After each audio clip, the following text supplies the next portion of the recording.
17 পরিসংখ্যান। এখানে পরিসংখ্যান বিষয় নিয়ে আমরা চিন্তিত থাকি। আমাদের পাশ করার একমাত্র থিওরি এখানে পরিসংখ্যান।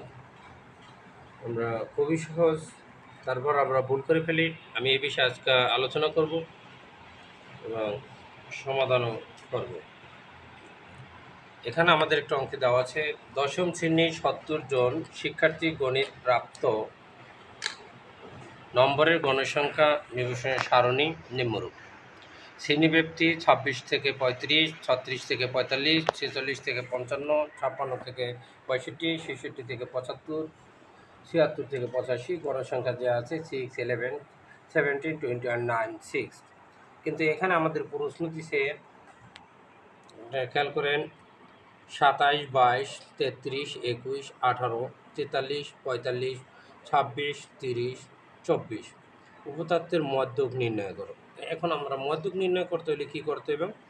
আমরা বিশেষ করে মধ্যকের সূত্র আরেকটা লিখি, কিন্তু এখানে গণসংখ্যা উপতত্ত্ব দিয়ে যদি মধ্যক করতে হয়, এই মধ্যকের সূত্র একটু আলাদা।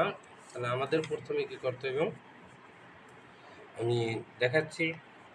প্রথমে আমাদের একটা সূত্র লিখতে হবে, তবে সূত্র লেখার আগে আমরা লিখব মানের ঊর্ধ্বক্রমে সাজিয়ে পাই। লিখব কি? মানের ঊর্ধ্বক্রমে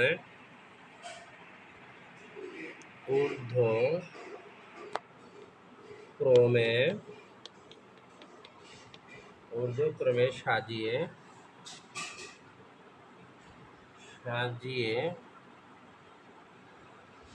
পাই।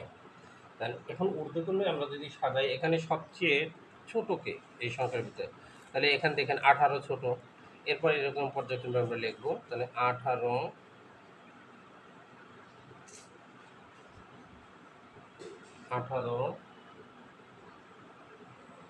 লিখলাম আমরা। এরপরে আমাদের ছোটকে বড় 21, এরপর যে 22, এরপর যে 24, এখানে এই যে 24,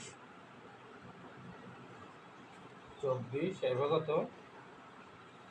26, এরপর কত 30, এরপর কত 33, এরপর কত 43, এরপর কত 45।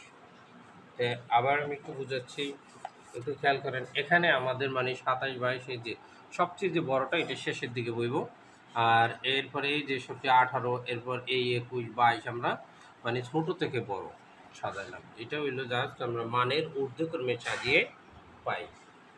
এখন আমরা কি করব? ঊর্ধ্বক্রমে আমরা সাজাইলাম, কিন্তু মধ্যকের একটা সূত্র আছে, মধ্য আমাদের নির্ণয় করতে হবে। তাহলে এখানে 45টি, তাহলে এটি কি সংখ্যা কয়টি আমাদের বলতে হবে? 1, 2, 3, 4, 5, 6, 7, 8, 9। তাহলে আমাদের 10টা সংখ্যা 1, 2, 3, 4, 5, 6, 7, 8, 9, 10। আমাদের 43, 30কে আমাদের রেখে গেছি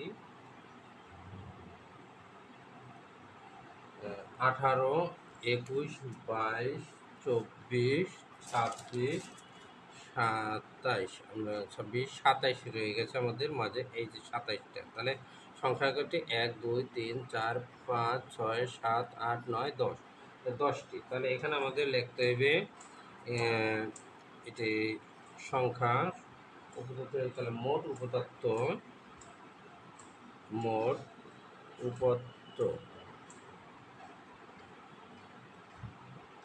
উপতত্ত্ব 10টি। তাহলে 10, এখানে আমার যেহেতু মধ্যকের সূত্র, তাহলে আমরা n এর মান লিখতে পারি 10টি। এখন মধ্যকের সূত্র আমাদের লিখতে হবে। মধ্যকের একটা সূত্র আছে, n/2 তম পদ,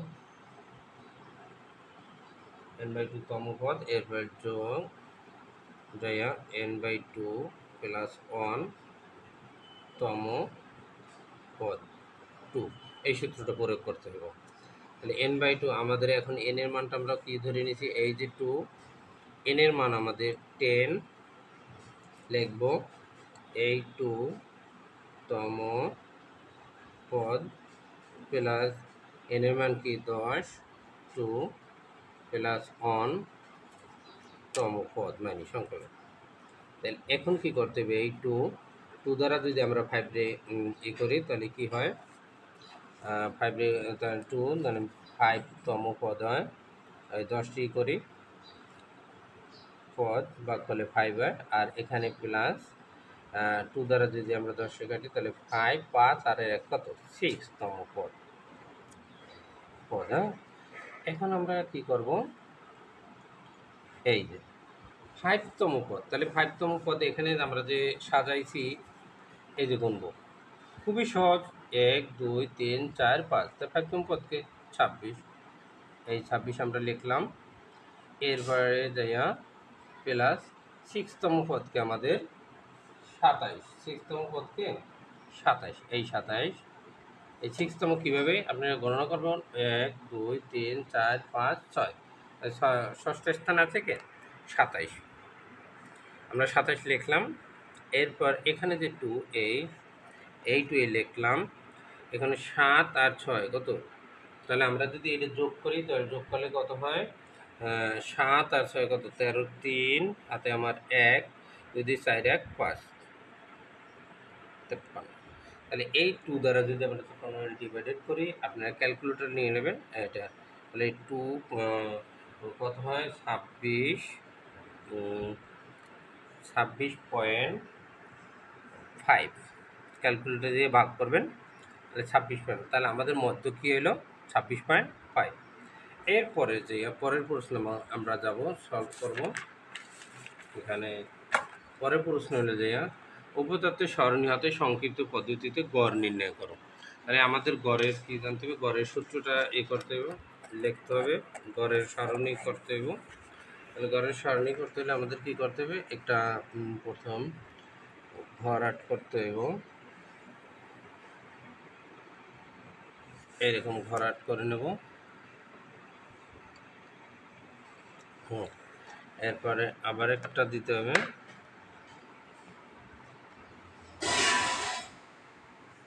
এরপরে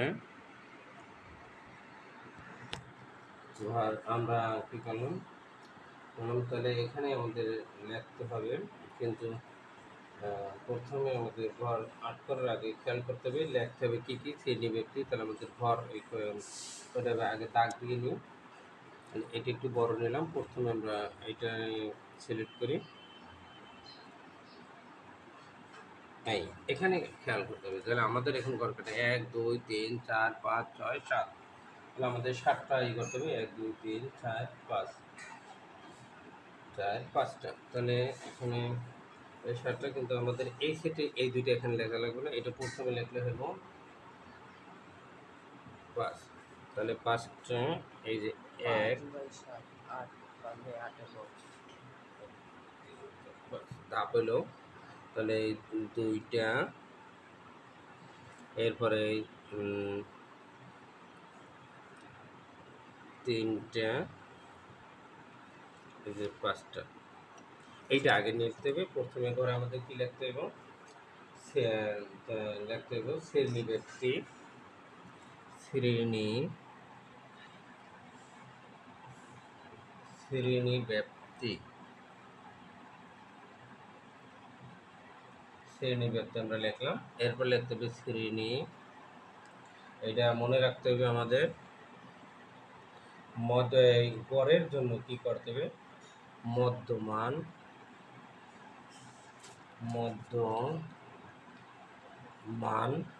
আবার লিখতে হবে গণসংখ্যা,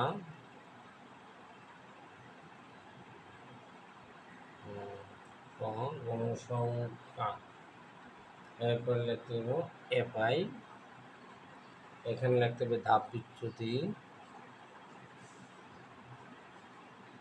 ধাপ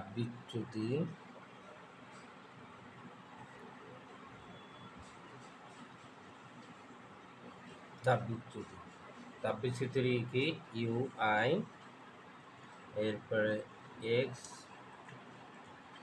আই এ, এইচ, এখানে হবে এফ আই ইউ আই। এখন আমাদের কি করতে হবে, এই যে ঘর কটা করতে হবে, 1 2 3 4 5 6 7, তাহলে এখানে আমাদের করতে 1 2 3 4 5 6, তাহলে আরেকটা বেশি করতে হবে, তাহলে 7টা ঘর করে নিতে হবে। তাহলে এখানে আমরা ঘরগুলো 8 করে নিই। 5/7 বক্স। রেখাটা বড় স্কেল লাগে যদি আমাদের,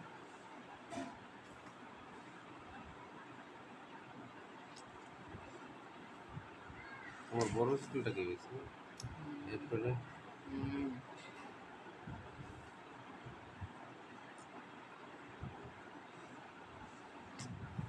টোটাল 3টা,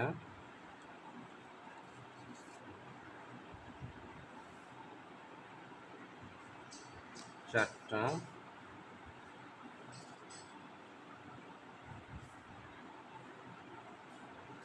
5টা,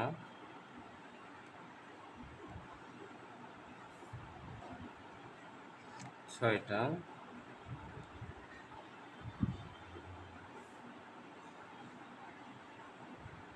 7টা। এখন আমাদের এই যে পাশের রেখাটা আমাদের দিতে হবে, এটা দিয়ে দিলাম, চলে একটু মিল করে দিতে হবে। আর এ পাশটা দেওয়ার লাগে না, তাহলে আমরা এইটা লাগে মিল করে দেব। এরপরে এইটা লাগে আবার মিল করে দেব। আপনারা এভাবে আট করবেন, তাহলে আর সরণিটা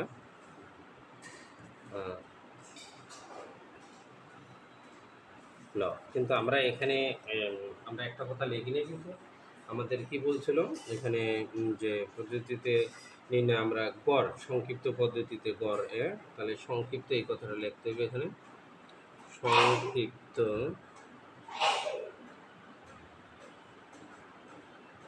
পদ্ধতিতে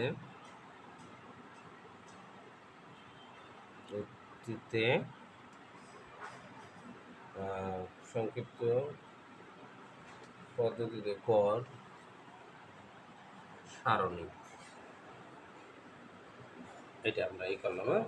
তাহলে এখন আমাদের বই দেখেন আমাদের কি ছিল, যে গণের সঙ্গে ছিল 26, এটা আমরা লিখব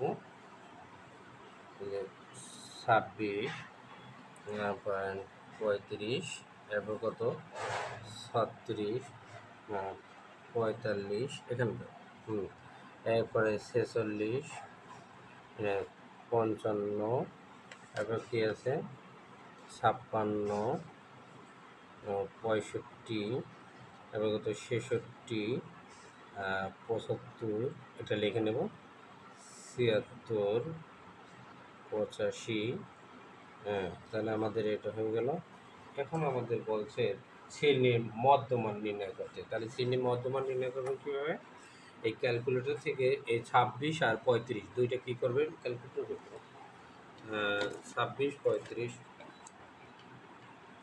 এই দেখেন এই আমি দেখাই দিচ্ছি, এই 2 6 26 যোগ করবেন, এই যে মধ্যমান করবেন 26 যোগ 35, যে সংখ্যায় থাকুক না কোনো এই দুটো যোগ করবেন, সমান দেবেন, ভাগ 2 দেবেন, এই যে 2 আমরা দিছি, সমান এই যে 30.5, এরকম প্রত্যেকটা বাইর করবেন। তাহলে আমাদের এখানে মধ্য ভ্যালু কি 30.5, তাহলে প্রত্যেকটা এই দুইটা যোগ করবেন, যোগ করার পর 2 দিয়ে ডিভাইডেড করবেন, দেখবেন এটা হয়ে গেছে। তাহলে আমাদের এই এখানে মধ্যক আসে কি 40.5, পরেরটার মধ্যে আসে 50.5, পরেরটার মধ্যক আসে 60.5, পরেরটার মধ্যক আসে 70.5, পরেরটার মধ্যক আসে 80.5। এরপরে এখন আমরা কি করব, এই যে গণসংখ্যা আমাদের যেটা ছিল এটা লিখে দেব, এই 26 35-এর গণসংখ্যা 6, এই যে এই দেখেন 6, এই 6 আমরা লিখলাম। এরপর 36 45, এই যে 36 45-এর গণসংখ্যা কত 11, আমরা 11 লিখলাম। এরপর কত 17, আমাদের এই যে 17 লিখলাম, এরপর কত 21, এরপর কত 9, এরপর কত 6। হুম, এবার ধাপ বিচ্যুতিটা আপনারা এটা বুঝেন না, অনেকে সেই খেয়াল করতে, এখানে আপনার ধাপ বিচ্যুতিটা বিশেষ করে খেয়াল করবেন। এখানে যে গণসংখ্যা যেটা আছে সবচেয়ে বড় যেটা, এটা একটা খেয়াল করবেন, আন্ডারলাইন করবেন। আপনি মনে করেন এরকম দাগ দিবেন না, আমি জাস্ট বোঝানোর জন্য আমি এই চিহ্নটা ব্যবহার করছি। এখানে এই যে 21, তাহলে এখানে সবচেয়ে এটা বড় সংখ্যা, তাহলে আমাদের এখানে ডিপেন্ড করবে, তাহলে এর মাঝে কি দেবেন, একটা 0 দিবেন। 0 দেওয়ার পর উপরে কি আছে, এটা আপনি ঋণাত্মক দিয়ে দেবেন -1। আপনি যে সংখ্যা যেতে থাকবেন -2 এবং -3, আর ঘর নাই আমরা দিলাম। পরেরটা কি করবেন, এখানে ধনাত্মক দিবেন 1 2। এরপর আমাদের সংখ্যা নাই, কিন্তু এখানে সংখ্যা নাই বলতে 76 বছর, আর আমাদের গণসংখ্যা এই যে দাপুচ্যুতি এই সংখ্যাগুলো নেই। এরপরে আমরা কি করব, FIUI, এটা খুবই সহজ। এই যে 3 দিয়া এটা 6 এ গুণ করবো, তা 3 6 18 -18, মাইনাস হলে এটা মাইনাস, এটা প্লাস, প্লাস মাইনাস আমরা যদি গুণও করি তারপর কিন্তু মাইনাস চলে। আবার 11 দুগুণে 22 -22, মাইনাস 1 দ্বারা যদি আমরা 17 এর গুণ করি তাহলে কি হয়, -17। এরপর এই 0 দ্বারা আমরা যারা গুণ করবো 0 হয়ে যাবে। তারপরে আমরা এখন কি থাকে, এই 1 দ্বারা 90 গুণ করলে 9, 2 দ্বারা 6 রে গুণ করলে কত হয়, 12। 12। হুম, 12 মানে। তাহলে এখন আমাদের এই যে গণসংখ্যা, এটা গণনা করব, গণনা করে আমরা কত পাই, n = 70 যোগ করবেন আপনারা, যেমন 6 11 17, এটা কি করবেন, ক্যালকুলেটর দিয়ে টিপ দেবেন, দেখবেন এটা রেজাল্ট চলে আসবে। এইখানে থাকে আমাদের মাইনাস এই যে 36।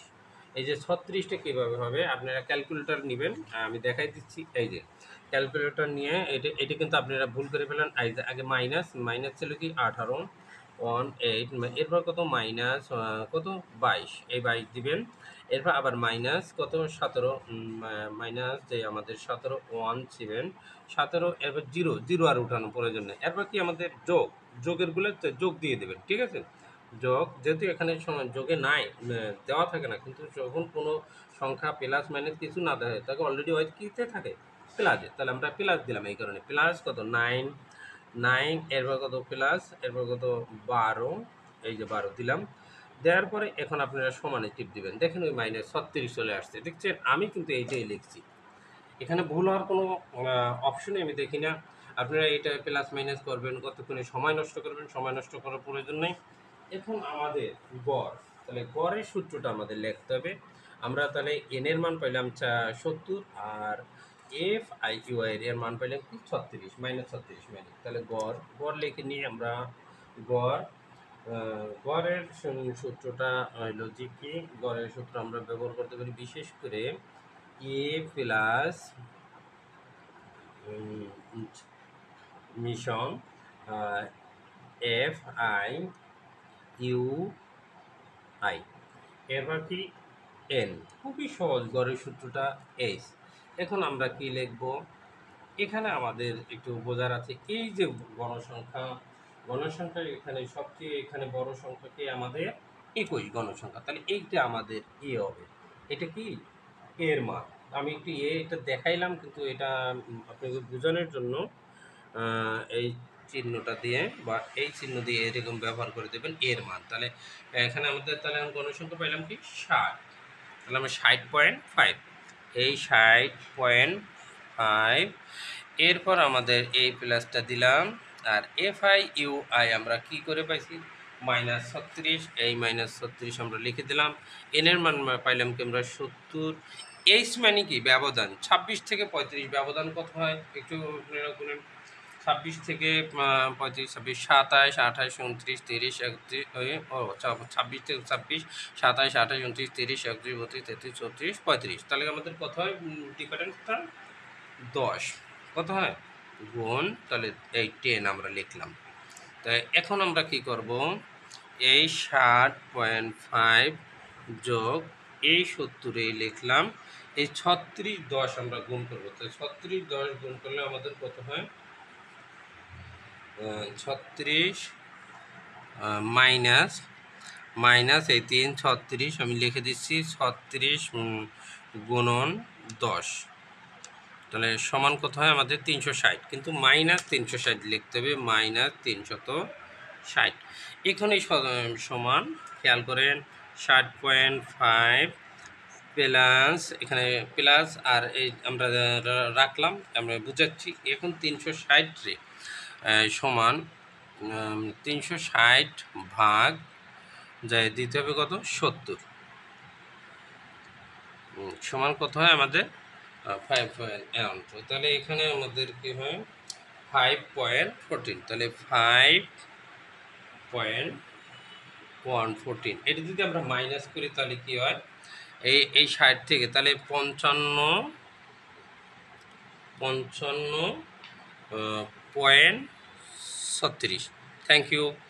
পরবর্তী আপনারা ভিডিও পাওয়ার জন্য অবশ্যই সাবস্ক্রাইব করে দেবেন। এখন আমাদের আর একটা আছে, এটা হলো খুবই সহজ। এখানে বর্ণনা সহ পদার্থ উপতত্ত্ব গণসংখ্যা বা বহুভুজ অঙ্কন করো।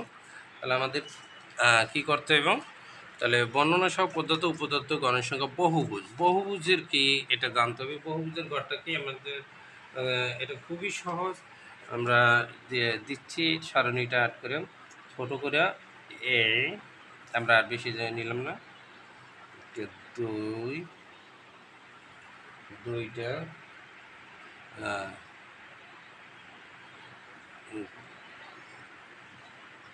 তিনটা চারটা পাঁচটা ছয়টা সাতটা আটটা। এখন আমরা সাইড আচ্ছা জেন না, এরপরে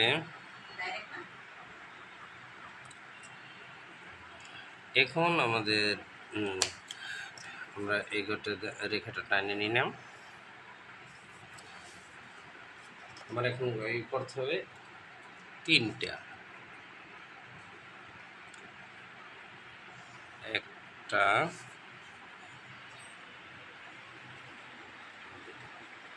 তিনটা। তাহলে এটা আমাদের এখানে কি করতে হবে, বহুভুজের সারণী।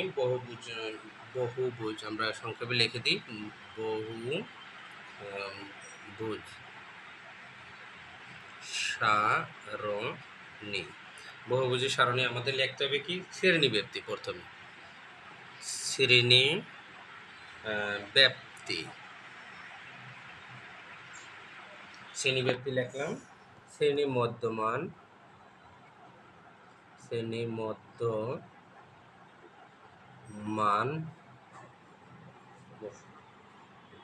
শ্রেণী মধ্যমান। এরপর লিখতে হবে যে গণসংখ্যা,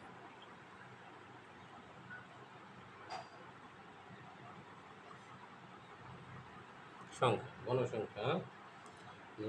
তাহলে গণসংখ্যা এখন আমাদের কি আছে আবার, তাহলে এখানে আমাদের এই যে ছিল কি এই যে 26 আমরা লিখবো, এই যে 35, এবার 36, এবার কত এই যে 45, এবার কত 46, এবার কত 55, এবার কত 56, এবার কত 65, এবার কত 66, কত 75, এবার কত 76, কত 85। এখন তাহলে আমাদের আরেকটা ঘর করার লাগে না রাস্তার দিকে। এরপরে এখানে মধ্যমানটা আবার ওই দেখাই দিচ্ছি। মধ্যমানটা কীভাবে বের করবেন আপনারা এই দেখেন, এখানে দেওয়া আছে কত 26, এলে 2 6 26 যোগ করবেন, যোগ এবং কত 35 3 5 35 আমরা যোগ করছি সমান কত হয়েছে 61, এই ডিভাইডেড মানে 2 মধ্য করে। হ্যাঁ, তাহলে 2 দিয়ে আমরা যদি ডিভাইড করি তাহলে 30.5। তাহলে আমাদের এখানে লিখতে 30.5, 30.5। এরপর পরেরটা আমরা এটা করলে হয় 40.5, পরেরটা আমরা যদি করি 50.5, এরপরে যদি পরেরটা আমরা করি কত হয় 60.5, এরপর যদি আমরা করি 70.5, এরপর যদি আমরা করি 85.5। 5 থ্যাংক ইউ। এখন গণসংখ্যাটা কী পাইছি আর খুবই সহজ, একটু খেয়াল করেন। গণসংখ্যা এখানে আমরা পাইছি 6, এরপর পেয়েছি কত 11, এরপর পেয়েছি কত 17, এরপর কত 21, এরপর কত হয়েছি 9, এরপর হচ্ছে 6। এখানে 6, তাহলে আমাদের এটা বহুভুজ হয়ে গেল এখানে। এরপরে এখন লিখতে হবে, আপনি একটু খেয়াল করবেন, আমি বলে দিচ্ছি।